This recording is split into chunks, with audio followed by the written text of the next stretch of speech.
Bom dia a todos vocês, boa tarde, boa noite. A todos vocês que nos acompanham no nosso canal História Sem Fronteiras. Eu, professor Vitor Vieira, estou aqui apresentando para vocês hoje a América, os Estados Unidos no século XIX.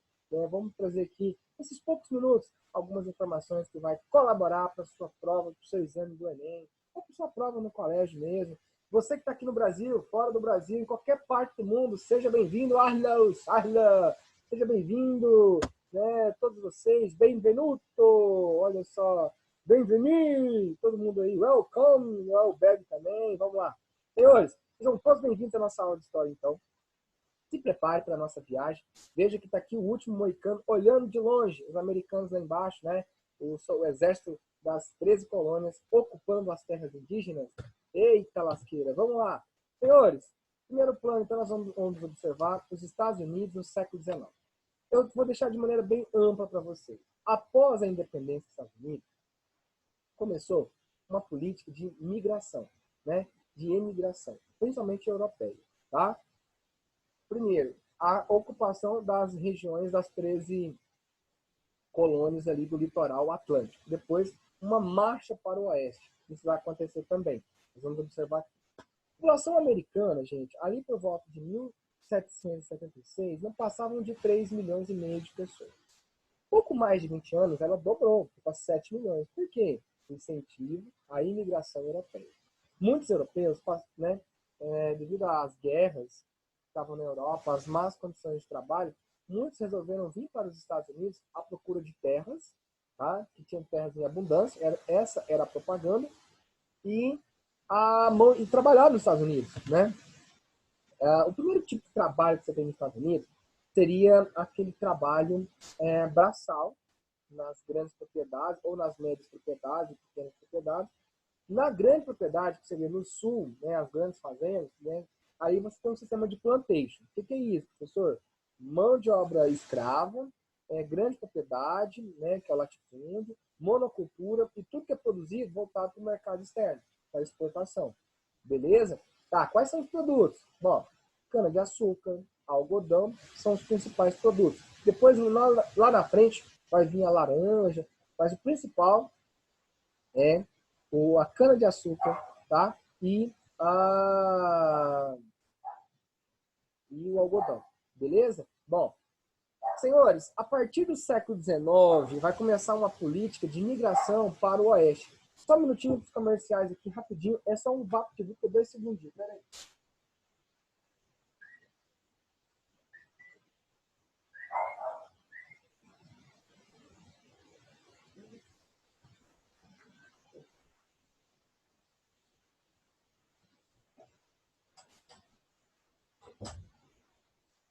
Voltamos.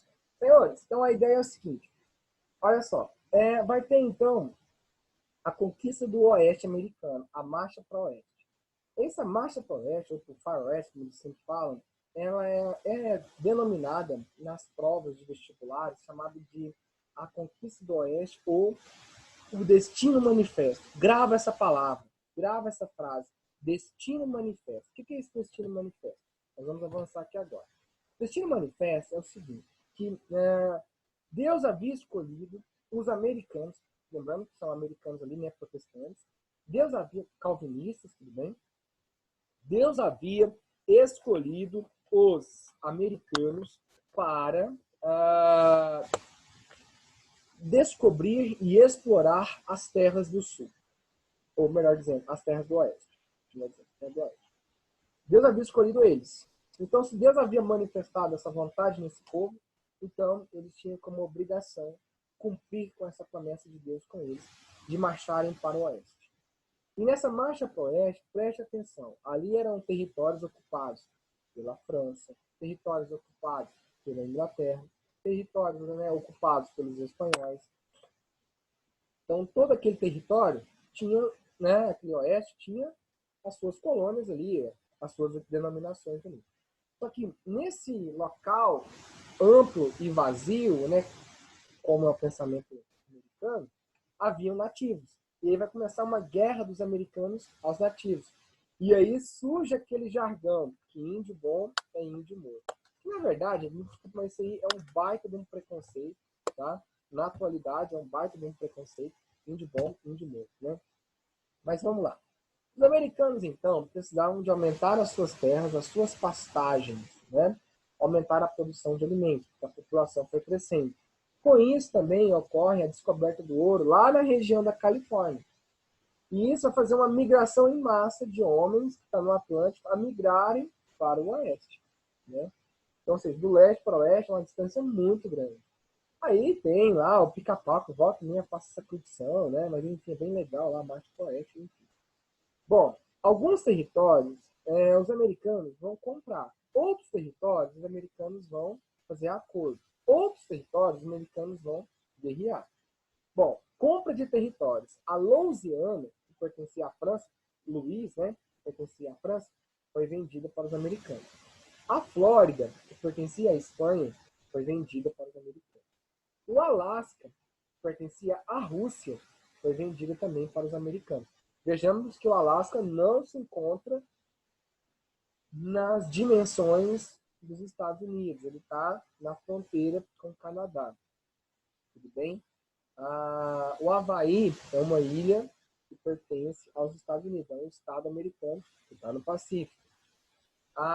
Porto Rico era uma ilha que pertencia à Espanha e que, com o processo de independência, passou a ser dominada pelos Estados Unidos. Então, são 3 territórios, 3 estados que não compõem os outros, que não estão, né, nas fronteiras territoriais do território dos Estados Unidos, que são territórios distantes, né, dos americanos. Uma área de negociação, um acordo, foi a região do Oregon. Tá? E guerra mesmo, os Estados Unidos teve guerra com o Texas, né? Guerra no Texas, Estado do Novo México e na Califórnia contra os mexicanos. Tá? Isso sim, aí foi guerra mesmo. Tá? Nós vamos ver isso daqui a pouquinho. Bom, avançando aqui nosso mapinha aqui, o que eu ia falar para vocês é isso aqui, ó. Então, olha só. Aqui estão as 13 colônias, tudo bem? Tá? Metade, né, a parte norte é colônia de povoamento, parte sul, colônia de exploração. Tá? Na parte norte, eu tenho pequenas propriedades, né, mão de obra livre, eu tenho um mercado voltado ali para as questões internas, uma policultura, certo? Um desenvolvimento de um capitalismo próximo ali de uma industrialização depois da independência, muito grande, processo de industrialização do norte. Já o sul, ele é tradicional, agroexportador, plantation, grande propriedade de terra, mão de obra escrava, certo? Tanto que na guerra de secessão, norte versus o sul ainda vai demorar a se libertar desses problemas aí. Bom, senhores, então olha só. Essa terra que pertence, esse entremeio aqui, ó, né, era uma terra que pertencia à Inglaterra, que os americanos ocuparam. Após a independência, eles conquistaram essa terra que pertencia à Inglaterra. Bom, nessa região aqui, a região da Louisiana, né, região do Canadá, né, perdão, região da França, melhor dizendo, ela foi comprada, né, da França em 1803. Esse território aqui, que hoje é a Flórida, foi comprada da Espanha. Bom, beleza, então aqui você tem uma nova região dos Estados Unidos. Só que nós estamos em 1919. Em 1945, descobriu ouro na região aqui da Califórnia, a marcha para o oeste. Ó, Suzana, não chores mais por mim. Eu vou pro Alabama, tocando bandolim, né? Tabaca do ouro na região da Califórnia. Pois é, ligaram lá para a Califórnia, região do Velho Oeste. E tem um território que é aqui, ó, nessa região que hoje é o Texas, né? Era um território. Todos esses territórios aqui pertenciam à Espanha. Tudo bem? Todos esses territórios aqui pertenciam à Espanha. Bom, agora é que aqui que o bicho pega. Por quê? Porque nesses territórios, os espanhóis controlavam, os mexicanos controlavam a região, os Estados Unidos precisavam chegar até o Pacífico, era essa a ideia de expansão territorial, chegar até o Pacífico, e começa uma guerra, né, entre mexicanos e americanos. Bom, como que inicia essa guerra? Foi o seguinte, O governo mexicano, ele criou uma política de ocupação nessa parte norte, que atraíam pessoas para morarem ali. A primeira situação, na época, era o seguinte: o governo mexicano fez o seguinte: vamos atrair colonos para essa região. Esses colonos eram colonos americanos ou europeus, não interessa. Americanos ou europeus, não interessa. Foram migrar para a região ali, que hoje é o estado do Texas. Enfim, nessa região, o governo mexicano criou uma lei que obrigava as pessoas a libertar seus escravos e se converterem ao catolicismo. O governo mexicano criou essa lei em 1840. E isso gerou uma revolta nos colonos, porque eles não queriam abandonar suas práticas protestantes e nem queriam libertar seus escravos. E aí começou uma guerra desses colonos contra os mexicanos. Os americanos, aproveitando a situação, né, o governo americano, né, atende às necessidades dos colonos. E aí começa uma guerra, né, de americanos colonos contra os mexicanos que tinham, né, liberado o território para eles ocuparem. Enfim, vai começar uma guerra, tá, entre o exército ali, né, mexicano versus o exército americano. Lembrando que o exército mexicano usava uniforme verde e os americanos usavam uniforme azul. Quando os americanos viam algum mexicano no meio daquele deserto, imaginar aquele deserto mexicano, né, cactos, né, aquele chão árido, aquela areia, aquele vento, aquele bolinho de arbusto rolando assim, né, e tal. Do nada, né, o americano com seu binóculo via de longe ali um mexicano escondido de trás do arbusto. E aí ele dava um tiro e gritava para seus companheiros: corram, corram! Vejam, ali tem um exército mexicano. Tem alguém de verde? Corram! Vamos! Green, go! Green, go! Ou seja, corram verdes, ou seja, gringo, estrangeiros, né? O gringo, daí vem essa palavra, origem do gringo. Gringo, da guerra, né? Estados Unidos e México, tá bom? Não sei se vocês sabiam, mas aí que é a origem da palavra gringo ou gringo, ok? Bom, essa luta vai continuar até a região. O México é engraçado, né? Que o estado do Texas, olha que loucura. Em 1845, nessa guerra, eles proclamam independência, tá? Ela vai começar em 1840 até a guerra, até 1845, a República do Texas. Em 1850, o estado do Texas é anexado ao governo dos Estados Unidos, das três colônias, né? República dos Estados Unidos da América do Norte. Então, até então, o Texas virou uma república texana, independente dos Estados Unidos, mas depois ela vai anexar ao território americano. A guerra vai continuar na região da Califórnia, obviamente vai continuar, né? E aí, em 1848, o México não consegue mais vencer a guerra. Essa parte sul aqui, que é o estado do Novo México, nós vamos ver isso depois, também, né, acaba sendo ocupado pelos americanos. E aqui é engraçado que nesse território mexicano é chamada Alta, né, a Barra Califórnia, é a Baixa Califórnia. Tudo bem? Não sei se vocês já viram isso aqui, no México. Então a Califórnia, né, os mexicanos já não conseguem mais vencer as batalhas e acaba cedendo para os americanos a região da Califórnia, esse território califórnia. E aí vai ser o limite da fronteira do México até essa localização aí. Bom, precisavam então dos americanos negociar a região do Oregon, que pertenciam à Inglaterra, então foi uma região também negociada, um acordo entre os Estados Unidos e a Inglaterra na ocupação do Oregon. E aí você vai ter a definição, né, da ligação dos Estados Unidos entre Pacífico e Atlântico. E é óbvio, né, o capitalismo americano desenvolver vai se construir linhas de ferro que ligam Atlântico e Pacífico, o Transpacífico Atlântico, duas linhas de ferro. O senhor Rockefeller vai ser um dos maiores construtores de linha de ferro, de transporte aí. Outro, vale lembrar que o Rockefeller vai ser um dos maiores produtores de petróleo na região do Texas. Rockefeller vai ser um dos maiores produtores de querosene, que era usado para iluminar as casas. Veja que está passando por uma revolução industrial americana. Então ele vai, olha só, ele era dono das linhas de ferro, que faziam transporte não só de pessoas, mercadorias, mas transporte de querosene, de combustível. ele era dono de refinaria de combustível em querosene, ele era dono das distribuidoras de querosene para iluminar as lamparinas das ruas das cidades e das casas. E quando o Thomas Edison, olha que loucura, criou a eletricidade, Rockefeller ficou puto porque poderia quebrar suas empresas, porque antes todas as cidades eram iluminadas com querosene, né? As lamparinas, as luzes dos postes era a base de querosene. E agora é energia elétrica. E aí o Rockefeller fica puto com aquilo, mas graças a um outro americano chamado de Henry Ford, ele vai adotar a tecnologia do motor a combustão para os primeiros automóveis americanos, da indústria Ford, e vai precisar, né, de um produto que era mais barato do que a querosene e muito mais simples de fazer a seu processo químico, que é a gasolina. Cara, aí o Rockefeller, né, se nos anos de 1870 ele começa a quebrar, 1880 ele explode novamente com a produção de gasolina. E aí, meu amigo, vai ser um novo crescimento do Rockefeller. O nome dele olha o nome desse cara, John Deere Rockefeller. Peraí, John Deere ou John Deere, professor? Fábrica de tratores? Sim, meu filho.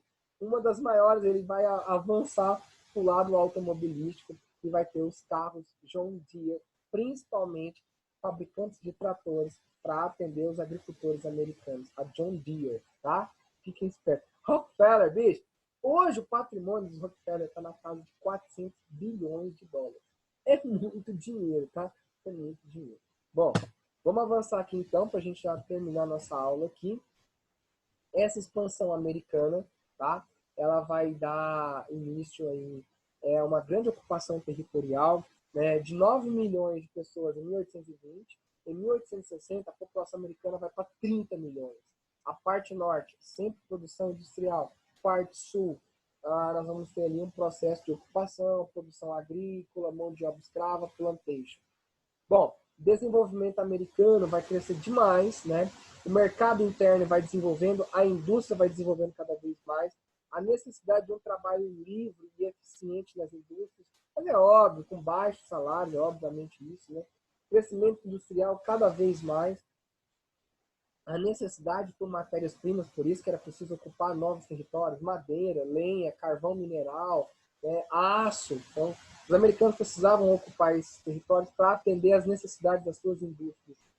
E vai ter uma expansão muito grande na parte norte-americana industrial e a parte sul ainda permanece ali presa às agruras, né, do capitalismo agroexportador. Bom, na parte sul nós temos produção agrícola, pecuária e atividade mineradora. E nós vamos chegar no momento em que a parte norte vai se industrializando, a parte oeste muito presa no sistema agropastoril, e a parte sul, né, que são os desbravadores, centro-oeste, né, os desbravadores, né, americanos, centro-oeste, e o sul muito preso ainda à questão do escravismo, né, a conquista do sul e o massacre de indígenas. Lembrando que o norte também tem esse massacre dos indígenas, tá? E isso vai gerar, um certo momento, você tem a parte norte industrial, burguesa e operária, a parte sul ainda muito presa ao agronegócio, à exportação, vai começar as diferenças políticas entre norte versus sul.